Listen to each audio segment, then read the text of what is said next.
오늘 본문 1절을 보면 시드기야가 여호야김의 아들 고니야의 뒤를 이어 왕이 되었다라고 기록합니다. 36장과 37장은 역사적으로 바로 이어지는 장이 아닙니다.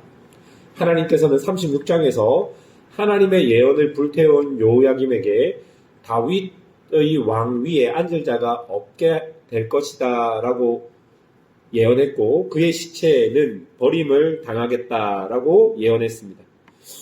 역사적인 기록을 보면 여호야김은 바벨론과의 전쟁 도중 죽고 그의 아들 고니야가 왕이 되었습니다. 그런데 그렇게 왕이 된 뒤 바벨론이 다시 유다로 와서 고니야를 폐위시키고 바벨론으로 끌고 가 버립니다. 그리고 고니야의 작은 아버지인 시드기야를 왕으로 삼아 버리는 것이죠. 즉 예레미야의 예언이 이루어진 것입니다. 그런데 여러분, 이렇게 예레미야의 예언이 이루어졌음에도 불구하고 놀라운 것이 무엇인 줄 아십니까? 2절을 여러분 보십시오. 2절입니다. 그와 그의 신하와 그 땅의 백성이 여호와께서 선지자 예레미야에게 하신 말씀을 듣지 아니하리라. 예레미야의 예언이 이루어졌음에도 불구하고 그들은 아직도 하나님의 말씀을 진지하게 듣지 않고 있었다는 것입니다. 말씀이 성취되었음에도 불구하고 그들은 말씀을 소중하게 여기지 않고 말씀을 무시했다라고 본문이 이야기하고 있습니다. 지금 1절과 2절이 우리에게 보여주는 것은 남유다의 문제가 역사적이나 정치적 문제처럼 보이지만 그들이 가지고 있는 가장 큰 문제는 군사력이 약하거나 국제 정세를 잘 못 알았거나 이런 것들이 아니라 오늘 본문 1절, 2절이 우리에게 보여주는 남유다의 가장 큰 문제는 바로 영적인 문제인 것이죠. 정치적으로 상황이 혼란할 때 하나님의 백성은 무엇을 해야 하겠습니까? 하나님의 말씀의 기준을 가지고 그 말씀을 따라 살아가야 하는데 그들은 정치적으로 혼란스러운 시대를 살면서도 하나님의 말씀의 기준을 가지지 않고 그 말씀대로 따라 살지 않았다라는 것입니다. 사랑하는 여러분, 영적인 부분이 열려야 하고 풀려야 하나님께서 이 상황을 통해 우리에게 주는 말씀을 이해할 수 있고 그 상황을 통해 극복하고 이겨야 할 것이 무엇인지를 분별할 수 있는데 지금 남유다는 영적인 상황들이 풀리지 않고 열리지 않았기 때문에 지금 이런 혼란스러운 국제 정세 속에서 무엇을 해야 하고 무엇을 하지 말아야 할지를 판단할 수 없었고 그 기준이 없었다는 것입니다. 그렇기 때문에 지금 남유다의 가장 큰 문제는 영적으로 심각한 문제가 그들에게 있었다라는 것입니다. 여러분, 오해하지 마십시오. 이런 국제 정세의 문제 앞에서 우리가 기도만 하라는 것이 아닙니다. 매우 열심히 우리 눈앞의 문제를 위해 내가 할 수 있는 모든 것을 해야 합니다. 노력해야 합니다. 그런데요, 그런 것들 중에 제일 먼저 우리가 해야 할 것은 바로 기도라는 것입니다. 하나님 앞에 진지하게 무릎을 꿇고 하나님의 말씀에 귀를 기울이고 그 하나님께서 무엇이라고 나에게 말하는지 듣는 그런 기도의 시간이 없다면 우리는 이런 혼란스러운 시대, 내 힘으로 해결할 수 없는 이 문제들을 절대로 해결할 수 없는 것이죠. 인생의 큰 문제 앞에서 우리가 꼭 먼저 해야 할 것은 하나님 앞에 잠잠히 나의 시간을 갖는 것입니다. 그리고 내가 할 수 있는 일들 찾아서 열심히 하는 것이죠.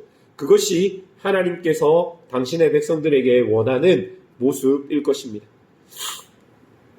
그런데 여러분 3절을 보면 시드기야가 정신을 차렸는지 여후갈과 스바냐를 보내 예레미야에게 이렇게 말합니다. 여러분 3절 하반절을 보십시오.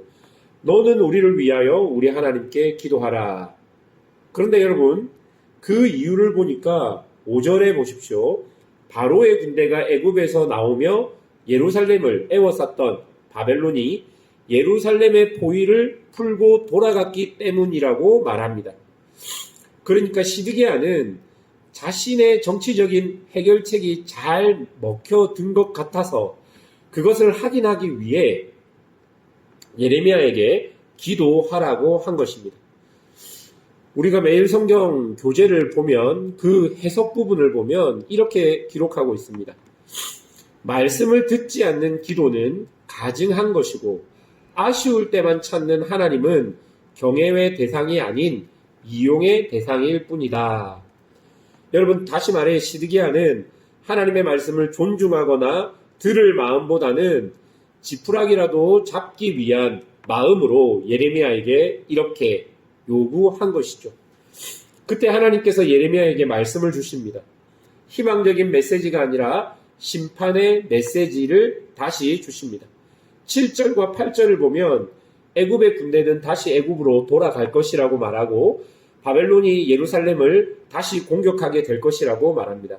즉 시드기야의 정치적인 계획이 성공하지 않을 것을 말하고 있는 것이죠. 또 9절에 보면 바벨론 군대가 반드시 예루살렘을 떠날 것이라고 생각했던 시드기야를 향해 스스로 자신을 속이는 것이라고 말하며 이미 멸망이 확정되었음을 알려주고 있는 것입니다. 한마디로 하나님께서는 시드기야에게 준 기도 응답을 통해 현실을 제발 좀 직시하라고 이야기하는 것 같습니다. 지금 남유다의 문제는 국제적인 정세의 문제, 정치적인 문제처럼 보이지만 이들 안에 있는 가장 심각한 문제는 영적인 문제입니다.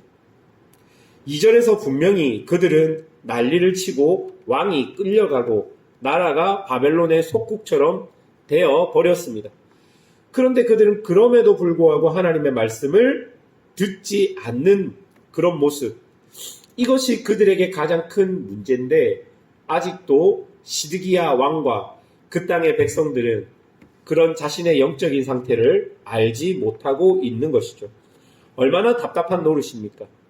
이미 나라가 멸망 앞에 있게 되면서 그동안 예레미야의 예언이 다 성취되었음에도 불구하고 그 예언의 말씀을 따라 살기보다는 자신의 방법대로 살려고 하는 것이 얼마나 눈과 귀가 멀어져 있는 것인지 우리에게 보여주는 본문이라고 말할 수 있습니다. 여러분, 우리도 이런 영적인 문제가 있는 것은 아닌지 한번 살펴봅시다. 하나님께서 온 땅의 주관자라고 고백하면서 내가 살아가는 삶의 문제, 직장과 가정의 문제, 지극히 신앙적이지 않은 부분이라고 할지라도 영적인 문제로 막혀 있다면 그것을 우리는 빨리 인식하고 인정하고 현실을 직면해야 할 것입니다.